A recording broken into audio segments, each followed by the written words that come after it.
সুপ্ৰভাত সকলোকে আৰু গাঁৱত আছো একদম ধুনীয়া ধুনীয়া বস্তুবিলাক খাই আছো এয়া হৈছে বাঙিয়ে আৰু কুলুকুৰি টাপে গাখীৰ আনিছিলো বাঙিয়ে গাখীৰ খাম বতৰৰ ফল খাব লাগে বতৰটোও বেয়া নহয় আজিকালি বাঙি চাঙি এইবিলাক ফল পোৱা নাযায় সিদিনা বজাৰত ঘপকে পালো আগতে আমাৰ বহুত খেতি আছিল কিন্তু আজিকালি নাই আৰু গতিকে বজাৰৰ পৰা কিনি আলো 40 টকা দি মজা লাগছে খাই মই বাঙিটো খাই বিৰাট ভাল পাওঁ কিন্তু গাখীৰ লাগে সুদা সুদা খাই ভাল নাপাওঁ কেনেকুৱা পাইছা খোৱা কি কয় এইটো চিৰিয়াল আমি বাঙি এনে লিখিতটো চিৰিয়ালে চিৰিয়াল ফাট মেলা দি মানে এই যে ভাঙি যে এনেকে চিখি চিখৰিকে ফাটে এইটো চিৰিয়াল ফাট মেলা দি মেলা বুলি কয় আৰু পথাৰ এনেকে মাৰি থৈ দিয়ে আমাৰো থৈছিলে সেই ষ্টাইলতে থৈ দিয়ে এইফালে মা ৰেডি সি শুইছে নেকি এনেই আছে পিলিং পেলাং কৰি আচ্ছা এইফালে আমাৰ মায়ে ৰেডি চব ললি নে যোগাৰ কিবা ঘাটি ঘাটি হৈছে নেকি তাতে কিনি ল'ম তেল ধূপ ফল কল চল কিবা লাগিলি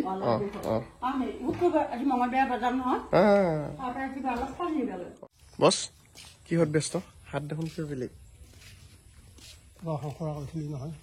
হাতী দি গোবৰ উঠাব লগা হৈছে নেকি এই বাঙি থৈছো খাবি আকৌ বাঙিয়া গাখীৰে ফুলকেইটা কি ধুনীয়াকে ফুলছে চাকচোন আৰু কালাৰটো চাক না ফুলৰ কি ভাই আৰু কিবা বাকী থাকিল নেকি চলাও লৈছা নেকি কলপাতহে এতিয়া দেউতাৰ ভাগৰ কাম দেউতাই কৰি আছে বঢ়িয়াকে গলি চাফা কৰি আছে আমাৰ 2টা গৰু আছিল এতিয়া এটা আছে এনেতে আজি আকৌ পৰিয়ালটো ওলাইছো বেলেগ এটা মন্দিৰত যাম তামেশ্বৰ মন্দিৰ তামেশ্বৰ দেৱালয় একদম ঐতিহাসিক এখন দেৱালয় আগতে দৰং ডিষ্ট্ৰিক্টে আছিল কিন্তু আজিকালি ওদালগুৰি কি জানি নহয় ওদালগুৰি পৰে মা ওলাইছে হা আজি বেলেগ ডিষ্ট্ৰিক্ট আমি ডিষ্ট্ৰিক্ট পাৰ হৈ যাম ই বহুত ডিষ্ট্ৰিক্ট ঘূৰিল আকৌ মোটামুটি জন্মৰ পে আগতে এফালে আহিবা ভয় লগা আছিল মানে এফালে গোটেই দল আছিল দল মানে এটা হাবি টাইপ হৈ থাকে এতিয়া চব ফিচাৰী হৈ গ'ল নমা গোটেই মাছৰ খেতি বুম বুম মাছ আছে মাছ ধৰিব নেকি আপোনাৰ মাছ ধৰাটো শিকাব লগা আছিল এইকেইদিনতে কইলেঙি জাল সঁচা কথা কৈছে আৰু এনেকুৱা ৰাস্তাৰ মাজত বৃহৎ বৃহৎ পুখুৰী ৰাইজ আপোনালোকে আহিলে এটা মাছ পুহিব পাৰিব ইচ্ছা কৰিলে কিবা এটা প্ৰজেক্ট কৰিবই পাৰে মাছ পোহা বিৰাট গাটা আমি মিছা আঠখালৰ পৰা এনেকে সোমেই এফালেদি আহিলো ৰাস্তা কিন্তু সাংঘাতিক বেয়া দেই বিৰাট বেয়া মানে ৰাস্তা তেল ধূপ কল এনেকে খালো ওকে লৈ লো এতিয়া ধুনীয়াকে সন্মুখত এনেকুৱা দোকান পাব সৰু সৰু কিবা কিবি লাগিলি তাতে লৈ যাব পাৰিব দোকান 3খনে বহিছে সেইকাৰণে ভগে ভগে লৈছো বস্তুবিলাক এইফালে মাহঁতে লৈছে এইয়া চেনিকল আছে বল বম বল বম বল বম একদম ধুনীয়াকে আৰু এটা চাই লওক সোমবাৰকেইটা বঢ়িয়াকে লেখা আছে কোন তাৰিখে পৰিব বঢ়িয়া দেৱালয়খনৰ পৰিৱেশটো বহুত ধুনীয়া চাওকচোন চাওক ইমান ডাঙৰ বেলগছ এইফালে আছে আমাৰ প্ৰভু ঈশ্বৰ এতিয়া প্ৰথমতে আহিয়ে ইয়াতে চাকি বন্তিখিনি জ্বলাই দিয়া যাওক আৰু চবৰে নিয়মবিলাক বেলেগ বেলেগ কোনোবা কলপাতখন উল্টাকে দিছে কিন্তু আমাৰ ধৰক পাল্টাকে দিয়া যায় আমাৰ কলকেইটা দেখিছে নাই একদম বঢ়িয়া কথা কল একদম গুটগুটীয়া কথা কল ওচৰত আমাৰ গোসাঁই দেই একদম ভিতৰ ফালে আহিছো আৰু এইবিলাক চাওক এইবিলাক এটা সময়ত উদ্ধাৰ কৰা হৈছিল এই মানে শিলাখণ্ডবিলাক এটা সময়ত ইয়াত মানে ৰজাদিনীয়া বুলি কয় আৰু এইবিলাক একদম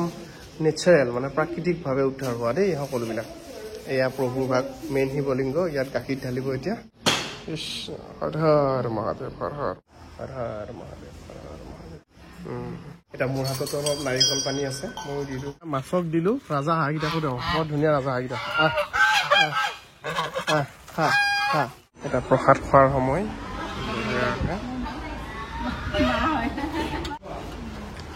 এতিয়া তামেশ্বৰৰ পৰা আমি ওলাই আহিলো ধুনীয়াকে গোটেই পৰিয়ালটো আহি এতিয়া আমি সোমাম আকৌ বাথৌ মন্দিৰত এতিয়া আপোনালোকৰ যদি তামেশ্বৰ মন্দিৰ আহে মানে তামেশ্বৰ দেৱালয় আহে তাৰ পৰা 3 কিলোমিটাৰ মান দূৰ আৰু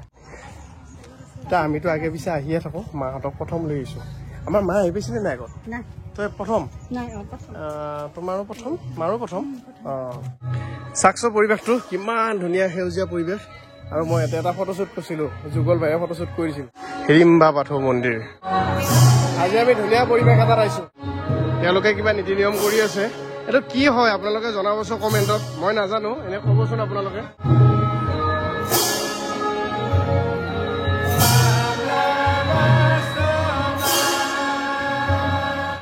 আমাৰ ঘৰৰ কেম্পাছতো এইজোপা গছ আছে গছজোপাৰ নামটো কিনো সিজু সিজু গছ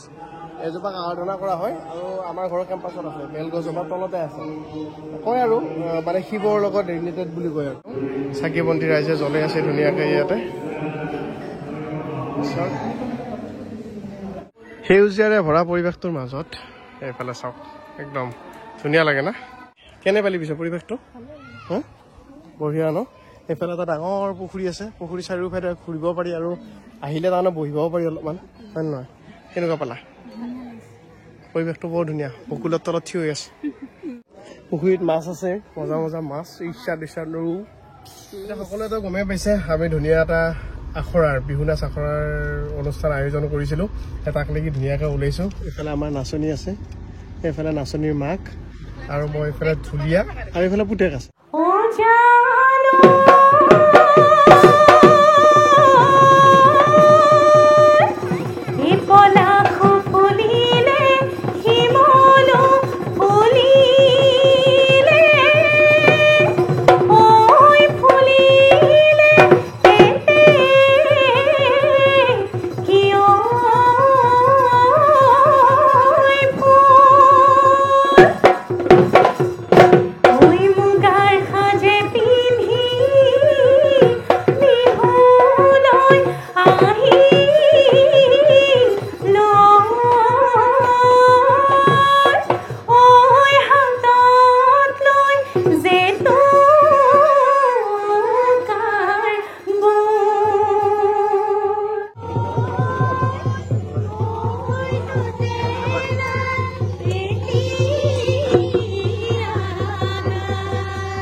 4 দিন কেনেকৈ পাৰ হ'ল গমেই নাপালোঁ খুব বেছি ভাল লাগিল কোনো ধৰণৰ প্লেনিং নাছিল এনেকুৱা এটা অনুষ্ঠান কৰিম বুলি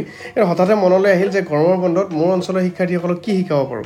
লগে লগে প্ৰচাৰ কৰি দিলোঁ যে বিহু নাচ আখৰা এটা পাতিম তো সেইমতে কাম হ'ল মানুহজনীৰ লগত আলোচনা কৰিলোঁ তেওঁ এগ্ৰী কৰিলে তেওঁ ঘৰতে আছিলে যিহেতু একদম বঢ়িয়া হ'ল 100গৰাকীমান শিক্ষাৰ্থী আহি বিহু শিকিলে গৰমৰ বন্ধত এনেই থকাতকৈ কিবা এটাতো শিকিলে তেনেকুৱা আৰু কেইবাগৰাকীও প্ৰশিক্ষক উপস্থিত আছিল আপোনালোকে গমেই পায় সকলোৰে মৰমৰ লতাশিল বিহুৰাণী দিহুবাই বিহুৰাণী হিৰণময়ী কলিতা দৰঙৰে গৌৰৱ তেওঁ উপস্থিত আছিল মোৰ মানুহজনী নিজেই বিহুৰাণী তেওঁ উপস্থিত আছিল মনালিছা বশিষ্ঠ হিমাদ্ৰী কাকতি অৰ্চনা কাকতি লগতে আমাৰ ঢুলীয়া বিশেষকৈ ক'ব লাগিব যে অংকুৰ দাস নিকুঞ্জ ডেকা সুদৰ্শন বনিয়া তেওঁলোকে একদম মোক বহুত বেছি সহায় কৰিছে তেওঁলোকৰ সহযোগিতাত আৰু নগাঁওবাসী ৰাইজৰ সহযোগিতাত এই অনুষ্ঠানটো সফল হ'ল অহা বছৰ মাৰ্চত আকৌ পাতিম সকলোৱে কণ্টেক্টত থাকিব